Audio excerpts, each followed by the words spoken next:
ഇതൊരു നേരത്തെ പറഞ്ഞൊരു ടൈറ്റിൽ ലോഞ്ച് മാത്രമാണ്. കേരളപ്പിറവിലോത്സവമായ നവംബർ 1-ാം തീയതി സിനിമ ഹൈദരാബാദിൽ തുടങ്ങണം എന്നുള്ളതാണ്, ഷൂട്ടിംഗ് തുടങ്ങും എന്നുള്ളതാണ് ഞങ്ങളുടെ പ്ലാൻ. ഏകദേശം 3 മാസത്തെ ഷൂട്ടിംഗ് ഉണ്ടാവും. പിന്നീട് ഇതിനൊരു വലിയ പോസ്റ്റ് പ്രൊഡക്ഷൻ ടൈം ആവശ്യമുള്ളൊരു സിനിമയാണ്. കാര്യം പകുതിയോളം സിനിമ കടലിൽ ഷൂട്ട് ചെയ്യേണ്ടതാണ്.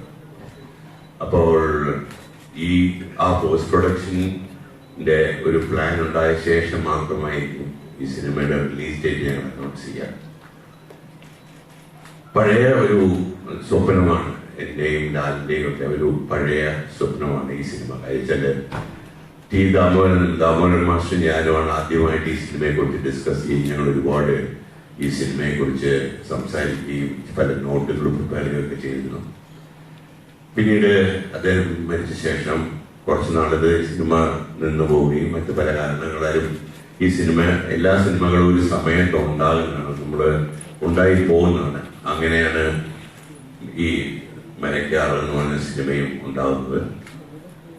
എന്നെ സംബന്ധിച്ചിടത്തോളം ലാലിനെ സംബന്ധിച്ച് ഞങ്ങളുടെ സിനിമാ ജീവിതത്തിന്റെ ഒരു വളരെ ഇമ്പോർട്ടന്റ് ടേണിംഗ് പോയിന്റ് ആണ് സിനിമ. ഒരു ഡ്രീം സിനിമ എന്ന് പറഞ്ഞെങ്കിൽ ഞങ്ങൾക്ക് രണ്ടുപേർക്കും ഈ സിനിമയെ കുറിച്ച് പറയാം. പക്ഷെ തീർച്ചയായിട്ടും ഈ കൊച്ചു മലയാളത്തിന്റെ ഒരു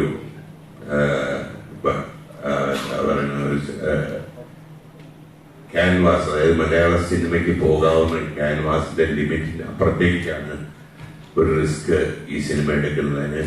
ആദ്യം ഞാൻ നന്ദി പറയേണ്ടത് ആന്റണി പെരുമ്പാവൂരോട്, പിന്നെ ഈ സിനിമയിൽ ആന്റണിയുടെ പാർട്ട്ണറായിട്ടുള്ള സന്തോഷിനോട് വേണം. And we have another strong pillar with us, mister Roy, doctor Roy. അദ്ദേഹം ഈ സിനിമയിൽ പങ്കുചേർന്നു എന്നുള്ളത് ഞങ്ങൾക്ക് വളരെ അഭിമാനമുള്ള ഒരു കാര്യമാണ്. കഴിച്ചാല് ഇങ്ങനെയുള്ള കുറെ സിനിമയോട് സ്നേഹമുള്ളതും ആയ കുറെ ആൾക്കാർ ഇതിന് മുമ്പിൽ നിന്നാലേ മലയാള സിനിമയ്ക്ക് ഒരു ഈ പറയുന്ന ഒരു കൊച്ചു കേരളത്തിന്റെ സിനിമയ്ക്ക് ഒരു ഇന്റർനാഷണൽ ലെവലിലേക്ക് വരാൻ കഴിയുള്ളൂ.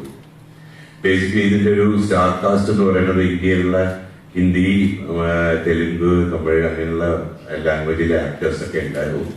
പിന്നീട് we have British actors to play Portuguese role. അതായത് പോർച്ചുഗീസ് സിനിമ ഇല്ലാത്തതുകൊണ്ട് പോർച്ചുഗീസ് ആക്ടേഴ്സിനെ കിട്ടാൻ പറ്റുള്ളൂ. അതുകൊണ്ട് മോസ്റ്റ്ലി ബ്രിട്ടീഷ് ആക്ടേഴ്സിനാണ് ഞങ്ങൾ ചൂസ് ചെയ്യാൻ തീരുമാനിച്ചിരിക്കുന്നത്. വളരെ ഇമ്പോർട്ടൻറ്റ് ക്യാരക്ടറായിട്ട് ഒരു സിനിമയിലെ ഒരു ക്യാരക്ടറാണ്, ഒരു ഹീറോ തന്നെയാണ് ചിന്നാലി എന്ന് പറയപ്പെടുന്ന ചൈനീസ് ബോയ്.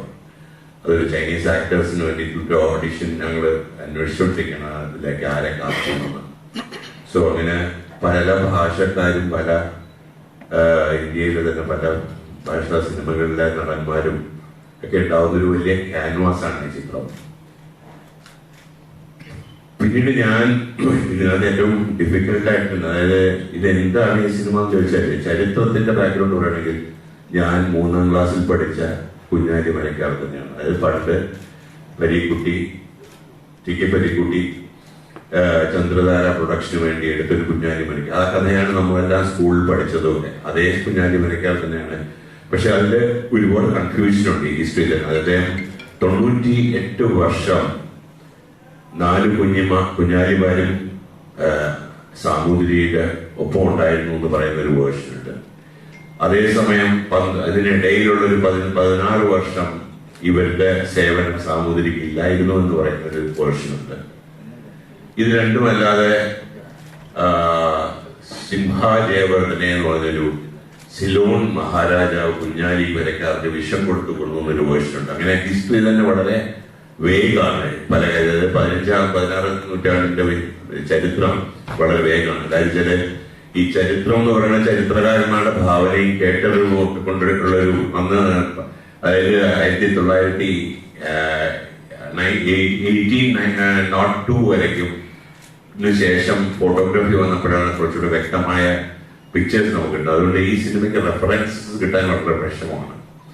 വളരെ ഇൻട്രസ്റ്റിംഗ് ആയിട്ടൊരു കാര്യം ഞാൻ പഠിച്ചതെന്ന് വെച്ച് കഴിഞ്ഞാല്, ഈ നമ്മള് പഴയ സിനിമയിൽ കാണുന്ന, അതായത് ഈ വടക്കം പാട്ടുകളിൽ കാണുന്ന കോസ്റ്റ്യൂമുകൾ അല്ല അന്നത്തെ കാലത്ത് ഉണ്ടായിരുന്ന കാര്യം.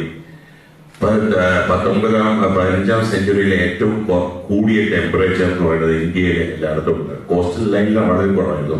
ഉണ്ടായിരുന്ന ഏറ്റവും വലിയ ടെമ്പറേച്ചർ എന്ന് പറഞ്ഞാൽ 19 ഡിഗ്രി ആയിരുന്നു. ഒരിക്കലും അങ്ങനെയുള്ള ഡ്രസ്സുകൾ ഇട്ടിട്ട് ആളുകൾക്ക് നടക്കാൻ കഴിയില്ല. അതുകൊണ്ടാണ് എപ്പോഴും ഫോറിനേഴ്സ് പോലും ഇവിടെ വളരെ തിക്കായിട്ടുള്ള ഡ്രസ്സുകളൊക്കെ ഉപയോഗിക്കുന്നത്. സോ ഇങ്ങനെയുള്ള കുറെ കോസ്റ്റ്യൂം റെഫറൻസസ്, അങ്ങനെയുള്ള കുറെ കാര്യങ്ങൾ നമ്മൾ യൂസ് ചെയ്തിട്ടുണ്ട്. ചണവും കോട്ടണും ചേർന്ന ഉടുപ്പുകളായിരുന്നു അവർ ധരിച്ചിരിക്കുന്നതാണ് പറയുന്നത്. ദെൻ സമുദ്രിയുടെ കപ്പലുകൾ എന്ന് പറഞ്ഞാൽ ഈജിപ്തിലേക്ക് ബാർട്ടർ സിസ്റ്റം വെച്ച് സാധനങ്ങളും കുരുമുളകളും ഇഞ്ചിയും അങ്ങനെയുള്ള സ്പൈസസ് കൊടുത്തിട്ട് തിരിച്ച് കപ്പലുകൾ ബാർട്ടർ സിസ്റ്റത്തിൽ വാങ്ങിക്കുകയായിരുന്നു എന്നാണ് ചരിത്രത്തിൽ ഒരു വിഭാഗം പറയുന്നത്.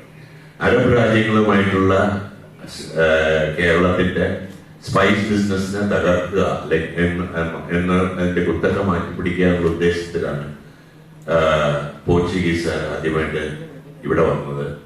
അതേ ഉദ്ദേശം തന്നെയായിരുന്നു പിന്നീട് ബ്രിട്ടീഷ് സാമ്രാജ്യത്തിനും ഉണ്ടായത്. പക്ഷേ the first person to come here was Vasco da Gama, followed by the Portuguese army. So ഇത് ഒരുപാട് of course ഹിസ്റ്ററി പല ഹിസ്റ്ററിയിൽ പല ടൈമാണ്. ഈവൻ കുഞ്ഞാലിമലക്കാരുടെ മ്യൂസിയത്തിൽ തന്നെ ഉദ്ദേശം ഇന്ന സമയം തൊട്ട് ഉദ്ദേശം ഇന്ന സമയം അവിടെ മ്യൂസിയത്തിൽ പോയിട്ട് വ്യക്തമായിട്ടുള്ള ഒരു ധാരണ അതിൽ അവിടെ ഇല്ല, വ്യക്തമായിട്ടൊരു ഹിസ്റ്ററി ഇല്ല. പിന്നീടുള്ളൊരു സംഭവം, ഈ അന്നത്തെ ഉപയോഗിച്ചിരുന്ന അദ്ദേഹത്തിന്റെ വാൾ അവിടെ വെച്ചിട്ടുണ്ട്. അതിനെ കുറിച്ച് ഞാൻ നോക്കിയപ്പോഴാണ് റേപ്പിയർ എന്ന് പറയുന്ന ഒരു പോർച്ചുഗീസ് വാളാണ്, അദ്ദേഹത്തിന്റെ വാളല്ല. അപ്പൊ പോർച്ചുഗീസിൽ നിന്ന് അദ്ദേഹം ഒരു പക്ഷെ പിടിച്ചെടുത്ത ശേഷം ഉപയോഗിച്ച വാളായിരിക്കണം അത്. So there is a lot of loopholes in the history of 15th century. So but anyway, ഈ സിനിമ എന്ന് പറയുന്നത് തികച്ചും നമ്മൾ പാഠപുസ്തകമായി ഞാൻ പഠിച്ച സിനിമയിൽ നിന്ന് ആഡ് ചെയ്യപ്പെട്ട ഹിസ്റ്ററിയിൽ ഉണ്ടായിരുന്ന പല ഇൻസിഡന്റുകളും അതെന്തുകൊണ്ടുണ്ടായി, എങ്ങനെ ഉണ്ടായി എന്ന് ആഡ് ചെയ്യപ്പെട്ട് പല ഹിസ്റ്ററിയുടെ വേർഷൻസും എടുത്തിട്ട് ഉണ്ടാക്കിയ ഒരു കഥയാണ്. സോ ഒരല്പം ചരിത്രവും ബാക്കി ഇമാജിനേഷനും ആണ് ഈ മരക്കാർ അറബിക്കടലിൽ. ഇത്രയും വലിയൊരു പ്രോജക്റ്റ് എങ്ങനെ ചെയ്യാൻ സാധിക്കുമെന്ന് വളരെയധികം ആലോചിച്ചപ്പോൾ എനിക്ക് സന്തോഷേട്ടൻ എൻ്റെ അടുത്ത് പറഞ്ഞു, ആന്റണി അതിന് വേണ്ട സപ്പോർട്ടുകൾ എൻ്റെ ഭാഗത്ത് നിന്ന് തരാം എന്ന് പറയുകയും ഇങ്ങനെ ഒരു കാര്യത്തിലേക്ക് നീങ്ങുകയും ചെയ്തു. അത് കഴിഞ്ഞപ്പോൾ എനിക്ക് ഏറ്റവും മറ്റൊരു റൈറ്റേഴ്സിനെ ഇൻക്ലൂഡ് ചെയ്തതുമായി ഇൻഡിപെൻഡന്റ് ആയിട്ട് സിനിമ ചെയ്യുന്ന 3 പ്രൊഡ്യൂസേഴ്സ്, അവര് 2 പേര് കോ പ്രൊഡ്യൂസേഴ്സ് ആയിട്ട് മരക്കാർക്ക് വേണ്ടി അണിനിരക്കാണ്. എന്തുകൊണ്ടാണ് ഈ ഒരു ഇങ്ങനെ ഒരു കോമ്പിനേഷൻ വരാൻ കാരണം? ഈ സിനിമയ്ക്ക് ഈ ബജറ്റ് കൊണ്ടാണോ അല്ല വേറെ ഏതെങ്കിലും? ഇല്ല, ഇതിന്റെ ബഡ്ജറ്റ് കേൾക്കുമ്പോൾ തന്നെ ഒരു പ്രിയം സാർ പറഞ്ഞ പോലെ അദ്ദേഹം പറയില്ലേ എന്ന് പറഞ്ഞുകൊണ്ടിരുന്ന് ഇത് കേൾക്കുമ്പോ കൂടെ നല്ല ശക്തിയുള്ള ആൾക്കാരുണ്ടാകുന്ന എപ്പോഴും സന്തോഷമുള്ള കാര്യമാണ്. അതിൽ നിന്ന് തന്നെ അത് ഏറ്റവും ഇഷ്ടമുള്ള ആൾക്കാരാകുമ്പോൾ കൂടുതൽ സന്തോഷമുണ്ടാകും. ഇന്നത്തെ ഈ ദിവസത്തിന് ലാലേട്ടന് ഒരു പ്രത്യേകതയും കൂടിയുണ്ട്. ഇന്നത്തെ ദിവസം ലാലേട്ടന് പ്രിയപ്പെട്ട ഒരു ദിവസം കൂടിയാണ്. 30ാമത്തെ വാർഷികമാണ് ലാലേട്ടന്റെ വാർഷികമാണ്. അപ്പൊ ഈ ദിവസം യാദൃച്ഛികമായിട്ടാണോ ഈ ഒരു ടൈറ്റിൽ അനൗൺസ്മെന്റ് വന്നത്, അതെയോ ഒരു ഗിഫ്റ്റ് ആയിട്ട് ഉള്ളതാണ്? ഇങ്ങനെ വേണേലും വിചാരിക്കാം. പക്ഷെ ഇത് പ്രിയന് 26th അല്ലെങ്കിൽ 28th 2 ദിവസങ്ങളാണ് പറഞ്ഞത്. അപ്പൊ നമ്മൾ 28th ചെയ്യാൻ കാര്യം നമുക്ക് വളരെ വേണ്ടപ്പെട്ട ഒരുപാട് പേര് മുമ്പിൽപ്പുണ്ട്. ബാബുച്ചായൻ, മാധവൻ സാർ, അലക്സാണ്ടർ, ഇങ്ങനെ പിന്നെ പുറത്തുനിന്ന് വന്ന ഒരുപാട് ഫ്രണ്ട്സ്. അപ്പൊ അവരെല്ലാവരും കൂടെ എല്ലാവരും സമയത്ത് ഇത് അനൗൺസ് ചെയ്യാൻ പറ്റിയ ഒരു വലിയ കാര്യമായിട്ട് വിചാരിച്ചു. അതും ഒരു കാരണമാണ്. Thank you. ഒരുപാട് കോയിൻസിഡൻസ്. അതായത് 30ാമത്തെ വെഡിങ് ആനിവേഴ്സറിയാണ് മോഹൻലാലിന്റെ, 25ാമത്തെ സിനിമയാണ് ആന്റണിയുടെ, 95ാമത്തെ സിനിമയാണ് എൻ്റെ. അങ്ങനെയൊക്കെ ചില കോയിൻസിഡൻസ് ഇതിനകത്തുണ്ട്. അപ്പൊ എല്ലാം പോസിറ്റീവായിട്ട് വരുന്ന ഒരു പ്രതീക്ഷയോടെയാണ് മുമ്പോട്ട് പോകുന്നത്.